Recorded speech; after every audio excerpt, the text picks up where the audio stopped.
Assalamualaikum Bu, nempangkeun nami abdi Dea Citra Melisa ti kelas MIPA 3.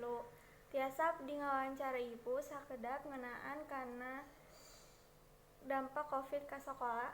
Mangga tiasa. Sataacana abdi bade naros. Nami Ibu saha? Ibu Letmi. Abdi bade nanya ka Ibu, kumaha pendapat Ibu ngeunaan kondisi ayeuna?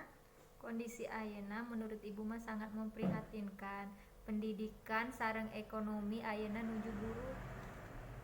Naon dampak Covid ka sakola numutkeun Ibu? Dampak Covid ke sakola nyaeta murid hese ngarti ku diajar online. Kusabab aya sabaraha barudak anu susah ngartos ku ngan ukur nonton video atawa ngan ukur ngupingkeun guru eta beda sareng anu diajar langsung. Naon anu kudu dipigawe ku murid di kaadaan ayeuna numutkeun Ibu?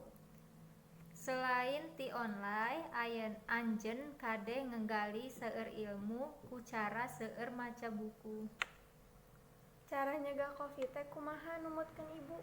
Cara jaga Covid teh ngajaga pola makan, nganggo masker nalira bade kaluar, mawa antiseptik sareng jaga jarak.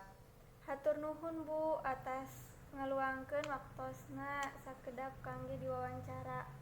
Sami-sami. Wassalamualaikum warahmatullahi wabarakatuh. Waalaikumsalam warahmatullahi wabarakatuh.